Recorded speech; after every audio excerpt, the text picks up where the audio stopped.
Assalamu алейкум туугандар. Кечеги чыгарган чыгармада аябай көп суроолор болуптур. Кээ-биркилер орусча эмнеге сүйлөп атасың? Эми эфирди ар кандай алып барса болот. Себеп мен Россияда жашайм. Көрөрман дагы орус көрөрмандар дагы бар. Алар дагы суранат орусча бер 1-2 жолу деп. Ошон үчүн анча-мынча эми чыгарып турам орусча дагы. Туугандар, азыр дагы жайытка келгем. Бүгүн 14-июнь. 6-ай деп койсо болот. Бир бие тууп коюш керек эле. Ал дагы тууп коюптур. Кулунду болдум дагы. Ошол таап тек кычыкка кетип калыптыр. Анда турат. Азыр камерадан көрүнөбү, көрүнбөйбү? Мына жалгыз турат. Баласы менен. Анаке. Ошол туугандар, анан суроолор келиптир мага. Кандай суроолор, мындай тартайын. Мына сетка эмнеге? Мошка аябай көп. Азыр мошка сезон. Көгөн башталды. Көгөн дагы чагат. Катуу мошко. Кийип туруш керек. Алтайды султанып тургандарга дагы айта кетет элем. Ушундай өзүнүн кандайдыр табиятына жараша кемчиликтери бар. Бирок көнүп кетсе болот. Бул кыйынчылыгы жок. Өткөндө видеодон суроолор жөнөттүр, бир эже жөнөттүр. Жаш баланы баягы электроттөр тартылган ызым келип кармап калса, ток уруп койсо эмне болот? Биринчиден бул жайыт, биякта жаш балдар жок. Келсе бир жер менен алектенген адамдар эле келет. Алар дагы өтүп кетет жанынан. Бул биринде. Сурооңузга так жооп. Ал ызымдан 6 секундта, 8 секундта, 10 секундта бир жолу ток чачат. Жоуль менен чачат. Ошондо разряд берет да. Ал бергенде дагы чымчылаганга окшоп калат. Биринчисиде чөчүйсүз. Бирок кармап калбайт да. Мынтип кармап калбайт ток. Постоянный эмес. Ал бир чачат. 8 секундда бир чачып турат. Жаш балабы, адам болобу, чөчүйт адам. Болду, башка эчтеке болбойт. Бул бир. Анан өтө кооптуу, сиз ойлогондой кооптуу эмес. Эжеке. Анан дагы бир аке жазыптыр. Жылкы өлөт депчи. 12 вольт экен деп. Жылкы өлбөйт. Бул 12 вольт өзүнүн аппараты 12 вольт. Чачкан тогу жоуль менен эсептелет. Ал башка нерсе. Аны окуп көрсөңүз түшүнүп каласыз. Анан дарыя жөнүндө сурашты. Мына дарыянын жээгинден келиптим азыр. Жайыттын дарыя жээгинде. Өтө эле чоңбу, кичинекейби деп. Кээ биркилер жазыптыр, чоң деле эмес экен деп. Чоң деп айткан эмесмин, бирок бар, дарыя бар. Дарыя бар. Бул дарыяда ага атырган агымдуу суу бар да, агып кетет. Бир жерде турбайт. Бул дарыяда дарыянын аты Кизиха деп аталат. Узундугуну билбейм, канчалык узун. Буда 3 түрлүү балык бар. Окунь деген, анан щука деген и карась деген балык бар. Жайытты жалпы тегеренип канча акча кетти деп сурап атат. Ал бир аппарат, сиздер көргөн видеодогу бир сарысы 8 000 турат. Ал 2 жыл мурда алынган ал. Просто монтип жайытты жапкан эмесмин. Ал корону эле жаап койгонмун. Ал корону сактайт. Корону заборлорун сындырбайт, жылкылар жанына барбайт, кашынбайт, уйлар сындырбайт, букалар барып мүзү менен кашынбайт, мойну менен кашынбайт да. Жыгачтан болгон болсо. Анан көндүрөсүз, анан мындай жайыттарга чоң жерлерди алып калсаңыздар, ошол ызымды тартып койсоңуздар, ал уже билет, уже тааныш болуп жанына барбайт. Ошол жылкыларды өлтүрбөйт. Канчага түштү деп сурашат. Ошол аппарат ошончо турат. 1 километр ызымы 2,5 миң рубль турат. Көк аппарат 15 000 турат. 15 000. Ал күчтүүрөөк. 3 эсе күчтүү, нары сарыдан. Күчтүүрөөк. 80 километрге чейин ала берет, бирок 80 километрди мен колдонбойм. Бул өтө көп. Мына эле жетет. Мына 300 гектар жер эле жетет. 1-2 айга кенен эле. Нар жакта 1000 гектарды даярдап коюп атам. Аны дагы ороп таштайм. Буюрса азыр казып атам. Дагы эмне кандай суроолор болду? Ошондой эсеп чыгарсаңыз болот. Ну, жалпы мага 100 000ге түштү да ошол. Себеп аны изоляторлары бар, атайын баягындай тактайдын эмесине күрчөк деп коет, изолятор деп коет. Аркем аркан панель бар баягы. Күн нурудан алынган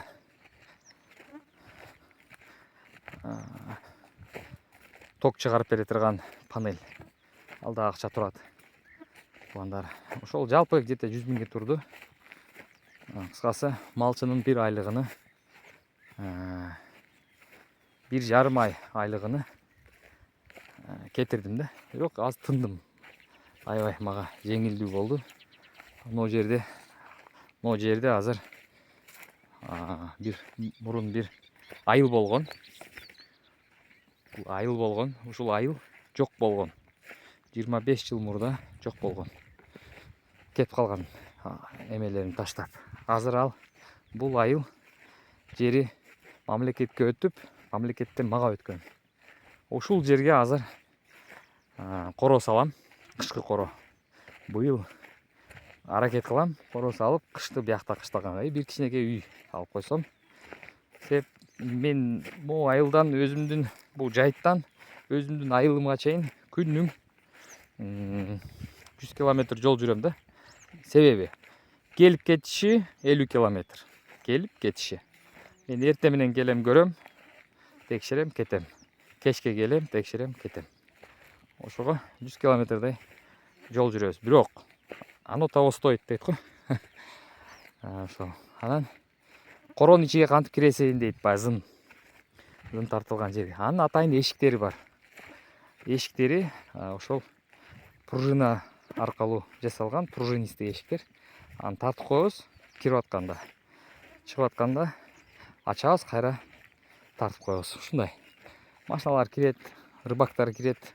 Алар үчүн дагы эме бар. Бияка кириш жолдору бар. Тугандар. Дагы бир аке суроо бериптир. Үйлөрдү эмне чыгарбай жатасың? Үйлөрдү чыгарганга азыр менде убактым жок. Аябай убакыт тыгын болуп атат. Алып койгон адамдар көбү үйүнө алып коюп келбей койгондор бар. 2 жыл, 3 жыл болду алганына келбей койгондор бар. Кээ биркилердин үйлөрүнүн там башыда шифер учуп кетет. Аны эч ким карабайт. Мен аны караганга милдеттүү эмесмин. Алар алып атканда эртең эле барабыз дешет, келишпейт. Кээ биркилердин үйүнө 2 жыл келбей, үйүнө кирип терезесин чечип кетиптир. Жакында билдим. Печкасын чечип кетиптир. Ошого үйдү алгандан алдын ойлонгула, алайынбы, албайынбы, керекпи, керек эмеспи. Мындай уруулар бар да. Кирип байкайт, биринчи эч ким жок. Жыйнап кетиптир. Бир браттын үйүнө талкалап кетиптир ичине. Обоюн тийиптир, обоюн эмне тиет билбейм. Анан керкилер алып алат, кызыгып, олугуп алып алабы билбейм. Сатып бер деп эме кылышат. Кайра сатып бересиң. Керкилердин конкреттүү эмеси бар. Сатып бер деген себеби бар. Көпчүлүктүн себеби жок. Сатып бер дейт да. Сатып бергенге убакыт жок. Ошондой адамдарды үйлөрүн сатыш керек. Бирок аны барып видеосун тартканга дагы мүмкүнчүлүк жок болуп атат. Убакыт жок болуп атат. Азыр мына жерде азыр мен телефонду кайрып коем. Электропастуктун кире бериши кандай болот деп сурашат. Кире бериши мындай болот азыр. Мына пружина, крючок сыяктуу. Бул аппарат менен алып атканда 1,5 миңге ушул пружинаны аласыз. Алып туруп мындай 2 кабат ызым Мына жер изолированный, ток урбайт. Мындай кылып чыгарам. Кайра илип коем. Мынакей. Мына аралык немеси 4,5 метр. 4,5 метрде чыгам. Кайра илип улап коем. Все, мен наркы бетке чыгып алдым мынакей. Бул бетке чыгып алдым. Турам. Ошо, ушуну сурашыптыр. Анан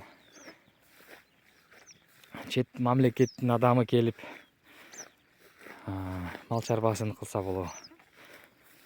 Мурун мыйзам өзгөрө алдын кылса болот эле. Азыр мыйзамдар күчөйүп, Орто Азиядагы мамлекеттер бардыгы өзүнүн сырткы миграция, ички миграциясынын маселесин чечип атат. Кыргызстанда да ошондой тартипке салып атат. Бул деген айыл жергесинде, мисалы, могу жерге айылга келип, Москвадан иштеп турган адам, эми Москвада иштесе кыйыны жок. Москвада ким бар? Ишкерлер бар. Расмий жумушка жайланганга мүмкүнчүлүктөр бар. Себеп ал чоң борбор кала болсо. Момундай айылда ишкерлер жок. Ишкерлер жок болгондуктан жыйынтыкта көчүп келген ошол эле Москвадан иштеп эле жүрөм го деген кыргыз туугандарыбыз жарандыгы жоктор. Барсам болбойбу, алсам болбойбу, айылда мал кайтарам дегендер. Айылда мал кайтарыш үчүн сизде негиз болуш керек. Ал негиз расмий жумушка жайланышыңыз керек. Расмий. Бул деген ошол ишмер менен, ишкер менен сиз келишим түзүшүңүз керек да. Ал сизге жумуш берген адам болуп, айлык төлөп бериш керек, картага төлөп бериш керек, сизге налог төлөш керек. Орто эсеп менен 13 миңден 22 миңге чейин кетип калат расход ай сайын. Ошондой адамга айлыктан сырткары налог бар, бухгалтердин иши бар. Бир адамды карап бериш, мисалы мен жеке ишкермин, жеке ишкер. Мага жеке ишкерге бир адам ишке алсам, бухгалтер, өзү бухгалтердин айлыгы бар 10 миң. Мен төлөп беришим керек ай сайын. Анан бир адамды ишке алсам, ошол адамга дагы 10 миң төлөп берип турушум керек. Ал только бухгалтердин иши. Ал бухгалтер айлык чыгарып берет, эсептеп берет, баягы эмелерин чыгарып, страховой взностору бар. Кыскасы ал кыйын немеси. Иши бухгалтердин. Ошондо эки рабочий алсам, дагы 10 миң кетет ошондо. Ошондо бухгалтердин айлыгы болот, өзүнүн айлыгы 10 миң. Ал бир гана мага иш кылбайт да. Мага окшош жеке ишкерлер толтура бир 20-30 адам бар да. Өзү эптегенче ала берет алардын. Анан алардын өздөрүнүн рабочийлери бар, ошол ишке кирип алгандар. Ошолордон немесин чыгарып алат. Бухгалтерлер жакшы айлык алышат өздөрү. Эми алар жеке иштешет. Темадан чыгып кетпейин. Ошондо мен ошол эле адамды алсам, эки адам алсам 20 миң только бухгалтердин эсеп китебин чыгарып бериши үчүн эле. Анын ичинде отдельно еще дагы налог бар. Мен аны бир күн толукка ишке албасам дагы, жарым ставкага алсам дагы, ошондо 8 сагаттын 6 сагаты болуп калабы жазылса, же минималдуу саатын жазып койсо дагы, бул өтө кооптуу мен үчүн. Себеп ал толук иштейт да, 12 саат иштейт. Эмеси айлыгын азайтып налогтон качам десем дагы, бул өтө кооптуу. Бирок мен андайга барбайм. Туура эле кылып иштейм. Бирок ошондо дагы туугандар, бул оңой эмес да. Келип, ошондо да дагы 6 саат иштесе кагазда, кагаз менен эсеп китеп чыгарганда, налогтун эсеби 9 миңге барып калат. Ар бир райондун налогу ар кандай, региондун налогу ар кандай болуп эсептелет. Айыл болот, шаар болот, районный центр болот, ушинтип бөлүнөт. Кээ биркилер бирдей эле болот дейт. Өзү анан бир адамды алып иштетсе, ошондо түшүнөт. Кээ бирки туугандар чалат, сиз алып кое бербейсизби, мен өзүмдүн үйүмдө малымды кайтарып жүрө берейин сизди. сизде катталып, сизде ишчи болуп, мен ушундай налог төлөйм тууган, анан бул мыйзамсыз болуп калат. Ушул нерсе менен бир күн текшерүү менен келип калса, алар келет. Айда бир, айда 2 жолу келип текшерип кетет. Кана эмең, ишчиң кана деп. Ишчим жок, азыр бир жака кетип кал десем, күмөн кылат. Макул деп кетип калат унчукпай. 2 күндөн кийин дагы бир келет кокусу. Таппай койсо, анан элден сурай баштайт. Мына жигит тааныйсыңбы, каякта иштейт, каякта жүрөт деп. Ал өзүнүн үйүндө эле жашайт, ал өзүнүн үйүндө эле иштейт. Эч каякка барып иштебейт десе, все, бул мыйзам бузулду деген. Бул мыйзамсыз миграцияга жол ачкан эсептелет. Ошондо миграцияга мыйзамсыз жол ачкан адам 3 миллион штраф төлөйт. Ал мен болуп калам ошондо. Эгерде бул биринчи жолу болуп калса, биринчи рет болсо, биринчи ретке 3 миллион штраф салынат и выговор берилет. Экинчисине болуп калса, эгер бул мага окшоп могул жерге көчүп келип, жарандык алган адам болсо, жарандыгын тартып алат. Анан мүлкүнү дагы тартып алат толугу менен. Ошончолук кыйын болуп калды. Ошон үчүн мындай суроолорду берип атканда же мындай нерсеге капа болгондо, кээ биркилер капа болуп алат. Ой, сен мындай болуп калдың деп. Өздөрүнө бир ушундай эме кылсаң, сурансаң, эч качан, бул текшергенмин, эч качан алё деп койбойт. Бирок өздөрү ушинтип жеңил ойлойт. Мындай туугандар дагы бар, чалышып ушинтип сурап, жок, мындай болуп калат. Мен азыр түшүндүргөндө түшүндүрсөм аларга, тарынышып, жаман карашып, эме кылып калышат. Мен андайларга эме кылбайм, көңүл бурбайм, дальше кете берем. Өздөрү менен өздөрү алар да кете берет. Алардын иши да жабылат, өздөрү башка жерден таап алат, ушинтип кете берет. Ошондуктан туугандар, бияка келиштен алдын туугандардын арасында жарандыгы бар, сизге ишенген, сиз ага ишенген адам болсо, ошондой адамдар менен мамиле куруп, ошондой адамдар менен кеңешип, өзүңүздүн оюңузду, пикириңизди ушундай жерге көчүп барайын дедим эле, мага ушундай эме болуп бербейсиңби, мени расмий жумушка алып, бар жок легалдуу түрүндө мен үй алайын, сени атыңа каттайын, мал алайын, сени атыңа каттап коеюн, сен мени ошол жерде жумушчу катары алып кой, мал кайтарайын деп, эгерде ошентип кеңешип, ал макулдугун берсе, келсеңиз болот. Бирок бул өтө кыйын. Бүгүнкү заманда бул аябай кыйын. Билем, бул аябай кыйын. Кечиресиздер. Кекирип калдым. Анан ошол туугандар, ошого үй алыш дагы алып атканда ошону ойлоп, анан кийин алгыла. Сиздер Москвадан, Питерден, Сахалинден чалышат, Уфадан чалышат, эмеден чалышат, Сургуттан чалышат. Мен барайын дедим эле, жарандыгым жок. Биякта эле жүрөм го, ошол жакта дагы мал кайтарып жүрсөм болбойбу? Өзүм малымды алып үйүмдө. Үйүм деген бул сиздин үйүңүз. Сиз ал үйгө келип, каттоого туруш милдеттүүсүз, каттоодон турасыз. Бирок мыйзам боюнча сиз ушул мамлекетте жашагандан кийин сиз расмий жумушка жайланып, келишим түзүп, налог төлөй турган адам болушуңуз керек да. Налог төлөп жашай турган болсоңуз, ошондо эч кандай эме жок. Бирок тилекке каршы айылда сизди бирөө жумушка ала турган адам жок. Кээ биркелер бир эмеге эмнени охрананы кыласыздар, эмнени коргойсуздар, кайсы жерде? Айылда эч кандай андай эме жок, охрана боло турган иш жок. Туугандар, ошого мындай суроолор менен аябай көп чалат. Бир күндө азырга чейин чалат. Дагы кайра чыгарып коюп атам ушуну. Ушул теманы жабайлык, телефондун убагын алып атасыздар, чалып. Баары ушул, болушу ушул. Буну өзгөрүш качан өзгөрөт билбейм. Өзгөрбөйт деле. Кыргызстанга деле мен мисалы азыр Кыргызстанга барсам, ошол орус жарандыгым менен кирсем эгерде Кыргызстанга, мен деле 90 күн эле эркин жүрө алам. Бизнеске аралашпай, бир кандайдыр алды саттыларды кылбай, 90 күн, 1 жылдын ичинде 90 күнүм өтүп кеттиби, анан чыгып кетишим керек. Чыгып кетип штрафын төлөп, өткүзбөй чыгышым керек өзү. Өтүп кетсе штраф төлөйм. 5000 канчабы ушундай штраф бар экен.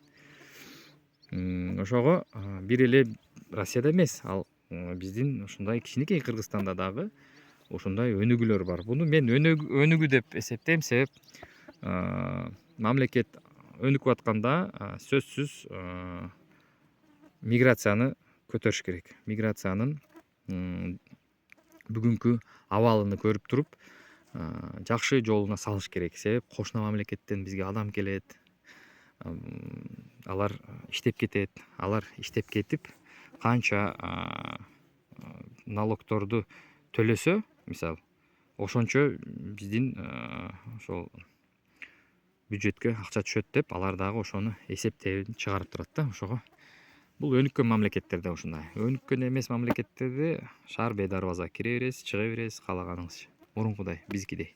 Азыр бизде мыйзам аябай катуу иштеп атат. Ошого Россияда дагы ошондой. Россия ошол мыйзам чыгарып, 2 айдан кийин Кыргызстан ушундай окшош ушундай мыйзам чыгарып койгон. Бунун өзүнүн себеби бар. Мен түшүндүрүп кеттим эмне себептен. Анан ошого тарынбагыла келсеңер, ушуну биринчи ойлоп, анан ушул жерден үй алгыла, башка нерселерди караштыргыла. Мал карап жашайм десеңиздер, жашай бересиз. Бирок дагы бир ирет айта кетейин. Жеке ишкерге жумушка кирип, эч болсо бир күнгө 6 саатка ишке кирип, расмий.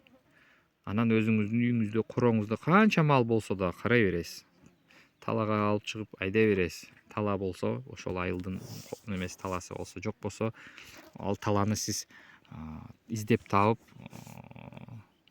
узун мөөнөткө арендага алып туруп, арендасын төлөп, малыңызды кайтарсаңыз болот. Ошол туугандар, мен ойлойм, суроолор болсо комментарияга жазып тургула. Чыгарам. Видео сөзсүз чыгарам. Саламатта болуңуздар.